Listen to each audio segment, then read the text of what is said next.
Cherry drifts from college dropout to army medic in Iraq, anchored by his true love, Emily. But after returning home from war with PTSD, his life spirals into drugs and crime as he struggles to find his place in the world.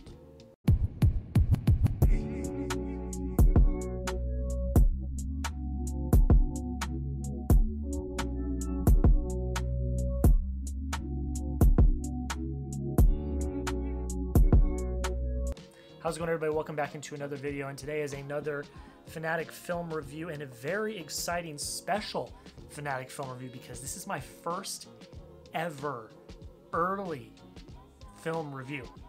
So if I talked about this a little bit in some previous videos, but I actually got press access to early Apple TV Plus or Apple TV Plus films series. I got early press access, which is awesome. So if you know what's coming on Apple TV Plus in a few weeks, or I don't actually know exactly when the date is. I've been seeing differing things, but we're talking about the newest film with Tom Holland starring from the Russo brothers. We're talking about Cherry. Very excited to talk about this film. I've been highly anticipating this film, one of my most anticipated films of this year, and again, it's very special because this is my first ever early film review. So you're going to see a bunch of other film critics releasing their reviews today because the embargo is up. It's the first time I've ever gotten to do that, so it's actually kind of exciting. I'm very excited about that. But I think without further ado, let's just hop into it. So the first thing I'm going to say is the performances. That's the biggest thing that stands out in this film. Tom Holland. A lot of you are coming to see Tom Holland, and that's good because he is by far the best part of this entire film. He gives a very resounding performance. It's unlike anything we've ever seen before. Now, he was really good in The Devil Don't Die or The Devil All the Time, whichever film it was called. I think it was The Devil All the Time. He was very good in that film. I will not take that away from him, but he is different in Cherry. I mean, he is showing Academy Award worthy acting chops. Now, I'm not saying that he's going to get nominated for an Academy Award for this performance. I'm not saying that at all, but this shows he's got those chops. And I love him as Spider-Man. I love him as Spider-Man. He's my favorite rendition of Spider-Man. But to see him really put on his acting hat here and show us this really refined, really heartbreaking performance that just is the complete difference of emotions, and it's a wide range of emotions. I really enjoyed. And on top of that, you've got an anchor of a great supporting cast. I mean, everyone else in the film is fantastic as well. You know, they've all got their redeeming qualities. They all give really good performances. But it would not be a great film without Tom Holland and his performance. I mean, it really is fantastic. It was very hyped up. I was very hyped. I came in with very high expectations, and they were met. And that was such a relief because I didn't want to be disappointed by this film. And thank the Lord I was not. Tom Holland, absolutely fantastic in this film. And the performances overall are just really good. The next thing is the direction. The second reason why a lot of people are coming to this film. Directed by the Russo brothers, who did Endgame, Infinity War, Civil War, Winter Soldier. I mean, this is not the MCU. It's a very different film. It's a very trippy film. It's a very unique film in terms of directing. There's a lot of dreamlike sequences or high drug-like sequences in this film that I think are done really well with context. There was a clip released a few weeks ago, and a lot of people were critiquing the editing, saying that it was bad, it looked tacky, it didn't look good, but that was without context. If you watch this film with the context, that scene actually makes a lot of sense. It's actually kind of well done. I really enjoyed the editing of this film. I enjoyed the direction of this film, the way it was, the composition, the way it was shot, and the way that the Russos were able to bring out these different types of feelings.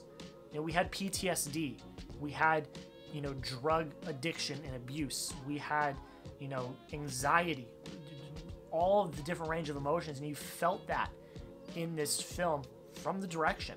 I think that was really well done. I mean, the Russos, tip of the cap to you.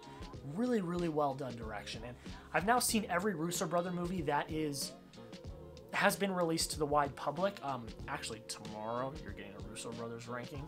which I'm very excited to do. And this is by far one of the best directed films, solid directed films that they've done. It's not one of my, I'm not going to spoil the ranking, but very, very well done. And echoing what I kind of already said, the storytelling, the way the film is told, it's told in chapters, so I think it's like 5 or 6 chapters. I think it's 5 chapters, a prologue and an epilogue. And the way it's told is fantastic. It's very, this is going to sound weird, but just let me explain it. It's very Deadpool-esque in the way that Tom Holland is narrating a lot of the film. So it's like a Deadpool movie where Deadpool is narrating the film. Now, it's not funny and grotesque and stuff like it. It's not like that. It's a very serious movie about serious themes.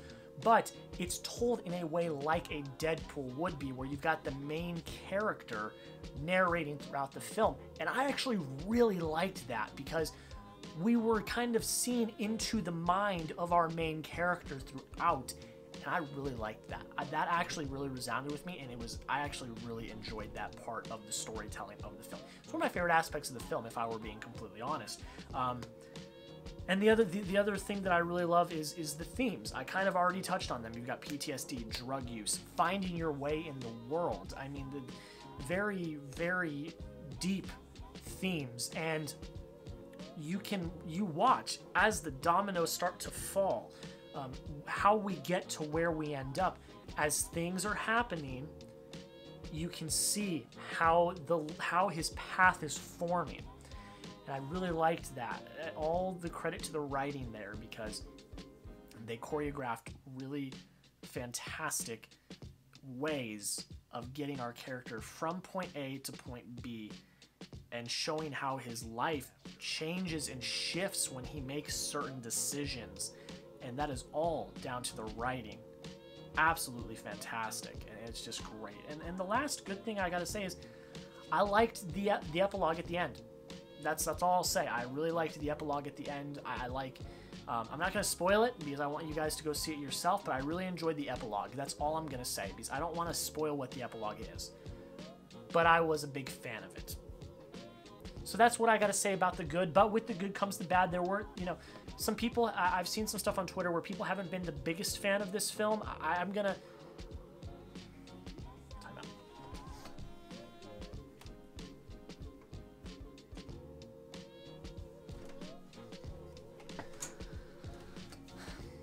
I've seen some reviews where people haven't been the biggest fan of this film, and I can understand that for some reasons. It's not a perfect film at all, and I do have some critiques. I mean, it's a long film, and it is slow.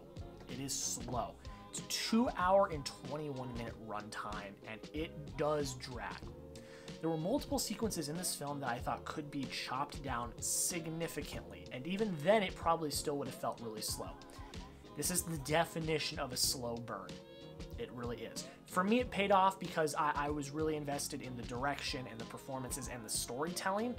But there's no doubt that there are some pacing issues. And again, like I said, it's very, very slow.